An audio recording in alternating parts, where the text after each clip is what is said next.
Wow. Well, what a game for a preseason game.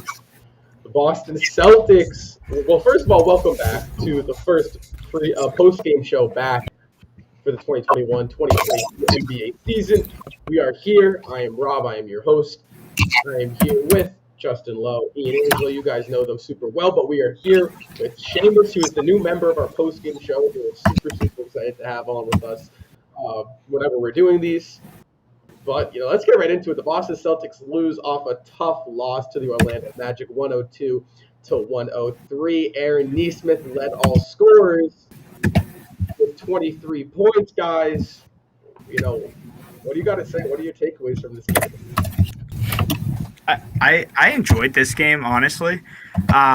We lost on that last second shot, 0.2 of a second left.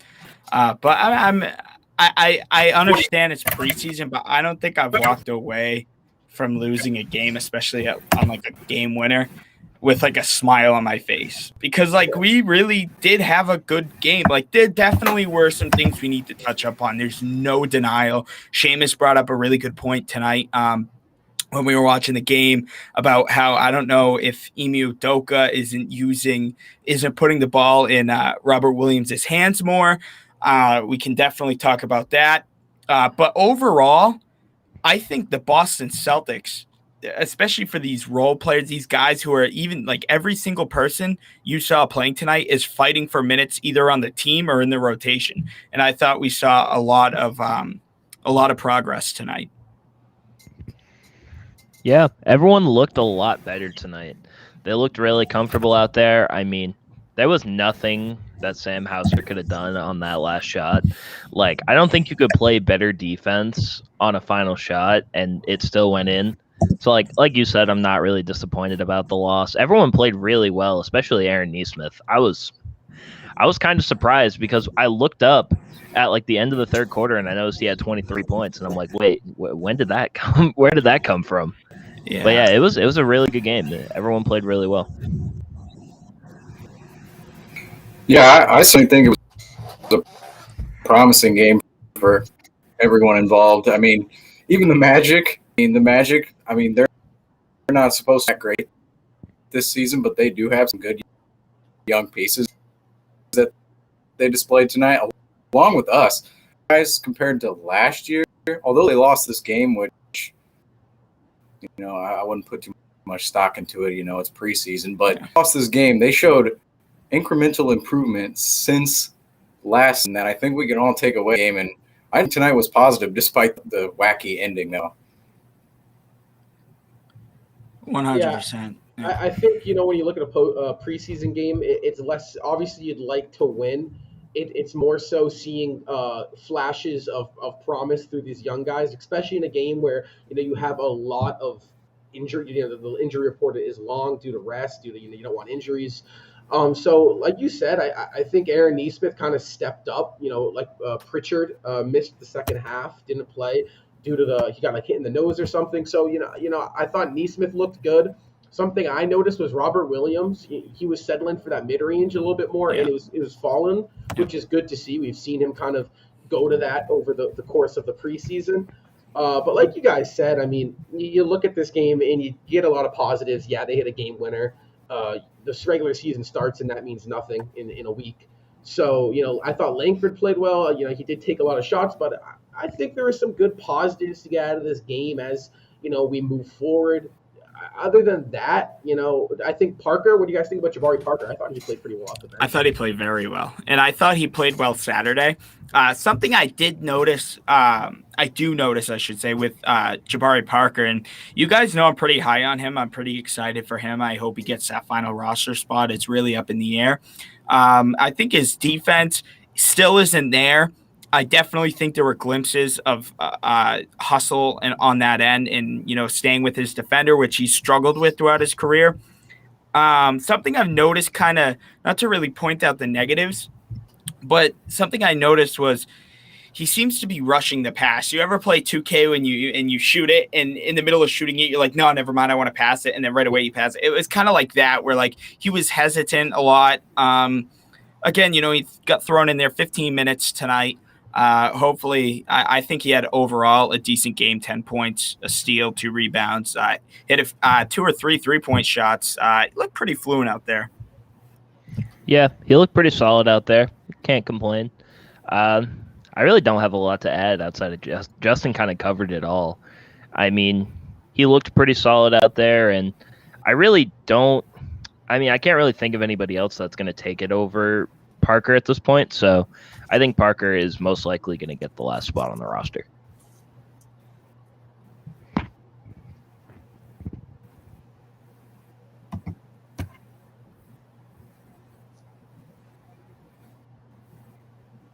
Cheers, I don't think we can hear you, dude. Yeah, Parker just looks like a pure professional out there compared to everyone else. I mean, you look at Archidiaco and Matthews, who are supposedly supposed to have the, 3-point advantage of them. What was that, Rob? Mm-hmm. You're set. It's just a little delayed. I'm gonna keep going, I guess. Parker, I mean, he has the ability, he has the confidence out there to hit shots and play with offense. I think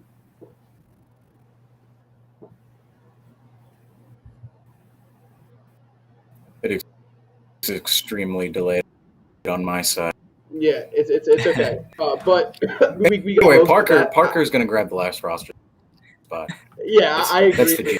That's the sure. I think Jabari looked solid.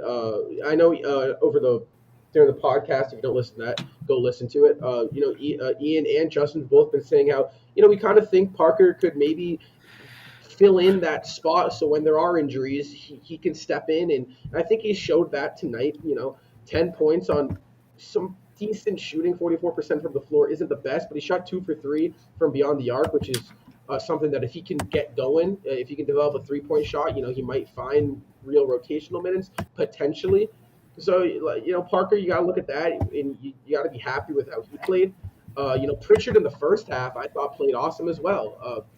He obviously didn't play in the second half, but, he gave us some good minutes, 10 points, 4 for 7, really exploded to start the game off. So, like we said, it's a preseason game. There's not a lot to really be upset about. I do think defensively, we did let up 30 points in the fourth quarter. I would have liked to see us maybe buckle down and strap up, down the stretch. However, the guys in the fourth quarter aren't going to be really playing a lot in the regular season. So that's something you look at and you're like, is that really a problem? I don't think it is. Now, something I noticed today, first and foremost, Theo Pinson had a decent game, statistically, 11 points, 3 rebounds, 2 assists, and a steal. I just don't know if he really fit in with this offense, where this is kind of like it seems as if so far this preseason we've been a pass-first offense. Our assists have just been going up and up and up. I think we had 23 tonight. A lot of ISO ball I noticed with him. I also didn't know he's 6'5", 212 pounds, and he played point guard tonight. What are your thoughts on Theo Pinson? I don't think he looked awful, but I don't know if he really fits into exactly what the Celtics are trying to do this preseason. Yeah, I mean, Theo Pinson, he did look pretty good. And like you said, I don't really think he has a home on the Celtics, really. I just don't think, unless they're going to bring him in just as the last guy on the roster, but I don't think they're going to do that. And he's not going to get much playing time outside of garbage time. That is kind of interesting that he's 6'5" and he's a point guard, which is a little interesting. But Ben Simmons. I mean, he's got the skill set. He's got the skill set. Something I want to talk about one of the negatives, I think, was, Romeo Langford had a little bit of a tough time shooting tonight. 5 for 13 from the field, 0 for 3 from 3. And they were talking about it on the broadcast. Abby Chin was talking about how Romeo was trying to come back from, in high school when he was known as a scorer, and he had the thumb injury, and now he's trying to figure it out again. So, outside of tonight, Romeo Langford has looked really good shooting so far. I think I think that's a positive, though. The fact that Langford is looking and has the mindset of let me get to those spots and let me try to get a bucket. Because like you said, he's just kind of getting back into the swing of things. It's been tough for Romeo. Obviously, the first 2 seasons haven't been what we wanted. He's been injured. He hasn't really been in the lineup a lot. So he kind of finally got a healthy offseason. He's been finding himself more and more involved. So I think the fact that he's staying aggressive and that he's taking, what did he take, 13 shots tonight? Like, I like to see that out of Romeo. He kind of stopped this passive, I'm going to sit in the corner and only, attack when I'm called upon, and kind of said, let me get the ball. Let me see if I can generate some offense. He wasn't successful, but, I think we may see some games this year where he is successful. Hey, at least we can sit here and say we're not the Charlotte Hornets, right? They scored 50. They scored 59 points and let up 127. Which I don't Did they care play if it's their starters? I really don't care if it's preseason. That is just awful. But overall, I thought the Celtics had a hell of a game. I mean, you see it right there. Al Horford and Jaylen Brown out COVID. I guess you could say those are the only two that are injured in a way. I don't know if you guys would count that as injured.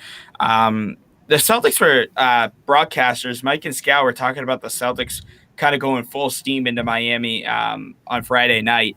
What do you guys think of that? I mean, this is obviously the last game before the real games begin. Do you think it's smart? I mean, we're not saying that, Tatum is going to go out there and play a full 48-minute game, but do you think this is kind of Imi's last chance to, see what he has before training camp ends?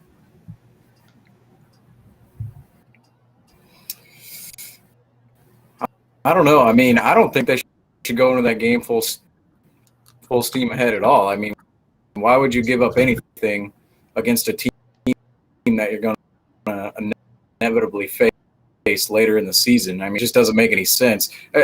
Going further on that point, why would you risk injury in the last game? I mean, you lost this game tonight. You saw a lot of good things out of the young, and I think that's more important moving forward, because during the season, we hopefully going to see, guys like Langford, NESMITH, and Williams upwards of 30 minutes like they did tonight. That's just not going to happen. So to get that opportunity in the preseason is important, and when the season does start, that's when you start going full steam ahead, because I don't know why you would waste anything on preseason game against the Heat. I think there are some things I would like to see. Maybe obviously, I don't think Brown will be joining us for this game against Miami. Super delayed. But, yeah, we're working with it. It's the first, like we said, first one of the season. So, but I do think, however, maybe getting the starting lineup out there that will be opening up against the Knicks would be nice to maybe get going for a quarter. See really what they can go at 100%. I don't think Brown will be with us for the game against Miami. He will hopefully be with us for the game against New York, however. So I'd like to see that. But, I also think we could use another game of really seeing who's going to get these last roster spots. I think we could see another game of Langford, Pritchard, and NESMITH kind of getting back into the swing of things. So I wouldn't say start, or play Tatum all 48 minutes. I'd say play him the first quarter and a half and then let the young guys kind of go at it again. How concerned do you guys think we should be about this Pritchard injury? Do you think this was just he got hit in the head, hit in the face? Keep him out. Don't risk anything, or do you think we should be a little bit concerned? I mean, it didn't look like a very serious injury. I mean, I'm not a doctor, so I don't know how he feels. I don't think it was bad enough to be a concussion per se. So I don't think he's going to be out that long. I think it was just a precautionary thing, because I mean, if they're planning on playing full steam ahead, that means he's going to have to play in Miami, depending on if he's injured or not. So, also, I know this is completely off topic and we stopped talking about it a while ago, but back to that Charlotte Hornets thing. The leading scorer was James Bouknight, and he had 12 points. Yeah, off the bench. Also, they have a guy named JT Thor on their team. That's a pretty cool name. Anyway, back to the Celtics. What the hell was that, Ian? I don't know. I just no, you said they scored 59 points, and I'm like, all right, well, now I need to look at the stats. And I don't know. I just got carried away. And I know the Trailblazers got their butts whooped, too, by the Suns. It was 119-70. Oh, no. Anyway, Yeah, it was back to bad. the Celtics. But yeah, I don't think it's a serious injury with Pritchard. I think he's going to be fine going into Miami, and if he is still hurt by then, they probably just won't play him and just I rest think him it'll be until the fine. start of the season. Well, like I said, I don't think really Emi was kind of just like hold him back. There's no really reason. I think he's still looking for guys who he can, get the last two-way spot, last roster spots. Wait, we got to Pritchard's give the obviously minutes game. Or never mind. That's Never mind.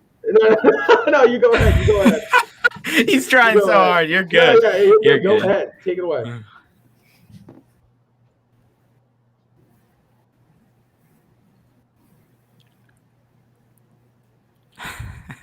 It's gonna. We'll hear it in a second.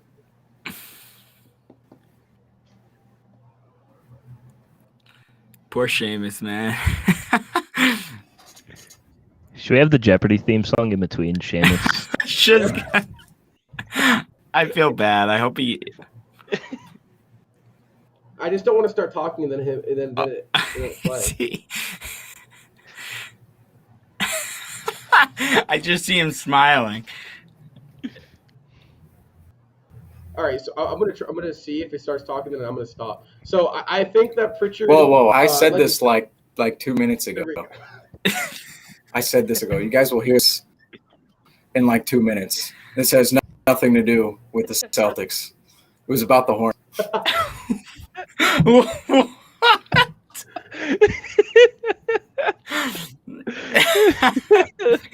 I hope you don't scratch us. I hope we keep this episode. Well, we're live, so but like we said, first game. Hey, give us a break. It's the first one back, right? First one with Seamus, so we're gonna get it going. But like I was saying, Pritchard, I'm sure he's fine. Emi was he wasn't gonna play anyway. I don't think. Maybe the third quarter, trying to find those lost roster spots to fill out. Why throw him out there? Why risk anything serious? But Boston Celtics take on the Miami Heat on Friday, like we said, the last preseason game before. There he goes. He said bye. The last preseason game before the start of the regular season, guys. What are we looking for at this Boston Celtics club? See if they can pick up a dub. Now, my question is, will the Heat go all in?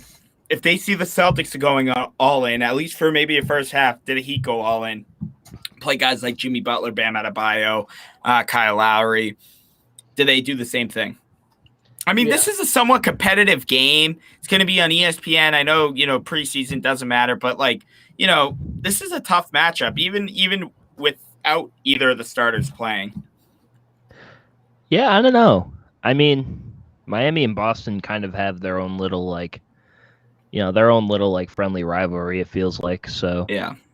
Honestly, if the Celtics are going all in and Jimmy Butler hears about that, he's going to make everyone play 48 minutes. So, I mean, I would love that.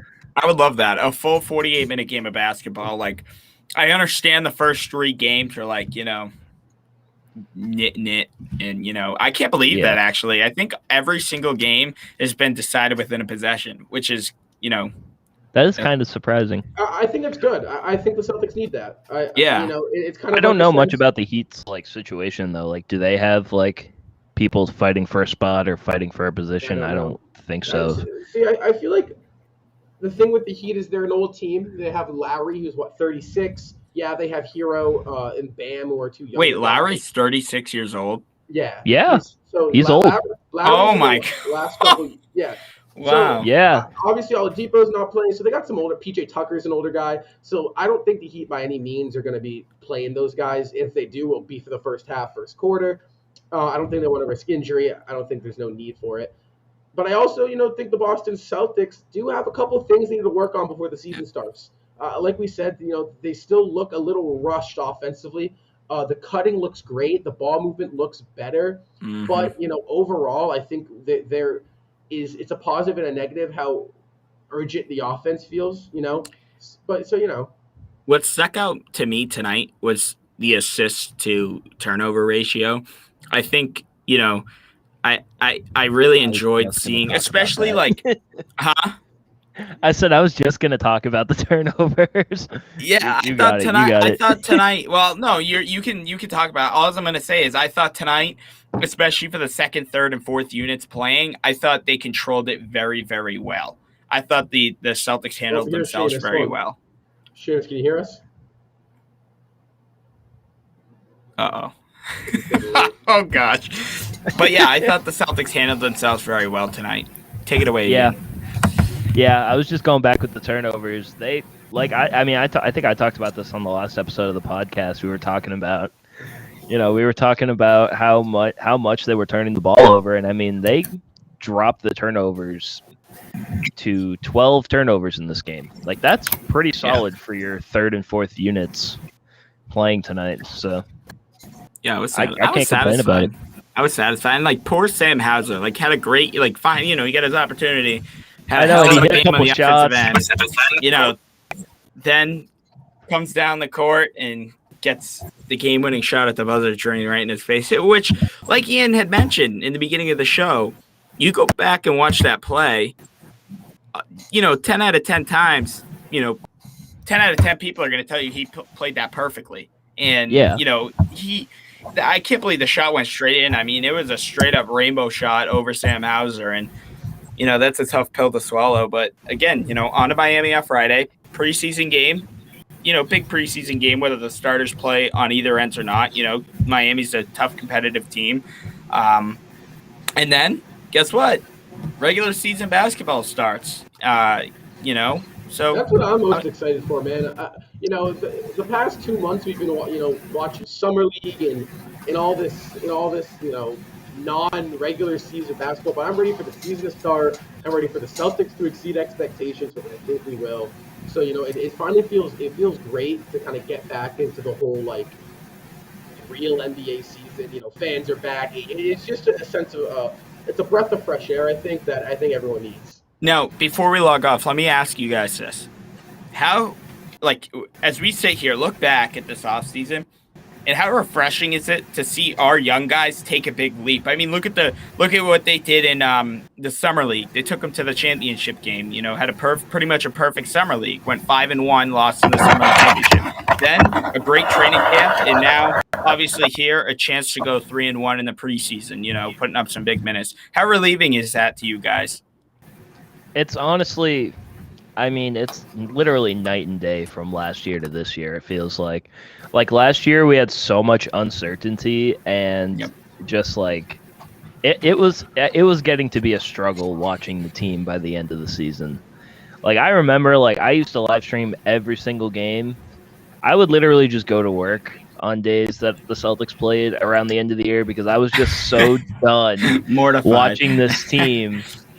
And I think they lost to Cleveland, too, or something like that around the end of the year. I was just so done watching that team after everything. And this year, I'm actually excited, to get back and actually watching them all year long. So I feel like it's a complete change, complete turnaround. I mean, you got to give all the credit in the world to Brad Stevens because he literally took, a team that had zero direction and put them in a somewhat positive direction. Yeah, I 100% agree. I gotta check this. I'm sorry, I hate to interrupt you, Justin, but I want to make sure. Seamus, are you good on your end? Can you guys hear me? Can you guys hear me right now? We're just gonna wait 2 minutes for the answer. Yeah, hey. It's a little bit better. Oh, man. Better now. All Man, right. this is bad. You guys, okay? It's okay. So, yeah. Great, you I don't know. I don't know. This season's about to be great, in my opinion. This season's about to be great. I'm just going to keep talking. I don't know. Completely night and day, as Ian said. I totally agree with that. I mean, last season, it was a lost season in a sense. I mean, there was really absolutely nothing that we were playing for whatsoever at the end of the season. And yeah, watching the games was, it was honestly a complete waste. I mean, think about that Nets series. I mean, what were we playing for in the Nets series? We were just filler before they played Milwaukee. And quite honestly, this season, the Nets, it looked like early on they would be a juggernaut and a team that was to be dealt with in the East and even the league. They looked like the clear favorites, and maybe still are with Harden and Durant. However, now like Kyrie's out of the equation, the East is fairly open. I think the Bucks are worse than last year. I think the West, there's a lot of questions in the West, and I mean the champion.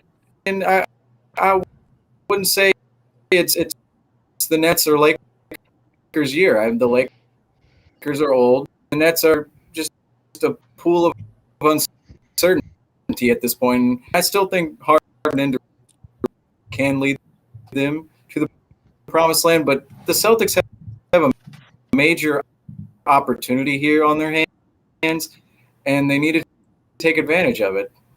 And I believe I completely agree. I think that's something that we are as we're wrapping up here, but that's something that people, especially Celtics fans, got to realize now is that if Kyrie Irving continues to not get vaccinated and he is sitting out the whole year, I mean, even if he does get vaccinated, it looks like Brooklyn's kind of fed up with his attitude and in his the way he's been going about things.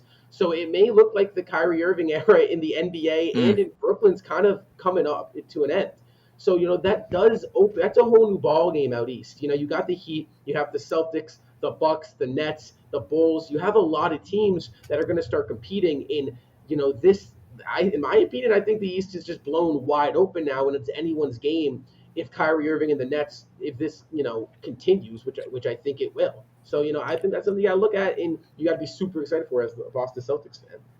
Yeah, again, I'm super excited to see these young guys take such a big leap, and I understand it's only preseason, and so non-Celtics fans might think I'm overreacting, but again, you got to understand the situation last year, and how big of a step these guys really took, and I'm just really, really excited for the season to start. I wish these first 3 games counted because the Celtics played their hearts out. Again, this is the time to make mistakes, maybe even lose games in a way. I mean, if you're taking preseason seriously, standing wise, don't, because the Los Angeles Lakers are 0-6 right now. The Warriors are 4-0. The Warriors I think are going to be a good team, but again, don't take these for granted. Don't take these games for granted. I'm just so excited. I just want Wednesday. What is it? Wednesday? I just want Wednesday to come. And quite honestly, for some reason, I'm more excited about the home opener than I am about the season opener. So I'm excited for that to come too. Yeah. I mean, it honestly feels like the home opener is going to be like the season opener for the Celtics. It just feels that way. Well, I don't know. Like me being in New York right now, I would love for the Boston Celtics to come in here and absolutely blow them out. So I would too. I would too. That would be absolutely I'm not overlooking amazing. them at all. I just, for some reason, I don't know what it is. I don't know if it's because they're hyping up the new court and the new jerseys. I don't know if it's because it's going to be the first regular season game with 100% capacity in almost a year and a half to 2 years. I don't know exactly what it is, but that home opener I feel like is going to be special. And don't forget, by the home opener, we're likely going to have both Horford and Brown, God willing, they get healthy. Yeah. So yeah. I think it's Sorry. really exciting. One more thing before we sign off. Those leaked City jerseys. Quick yes or no answer. Are you guys excited? Yes, I like them.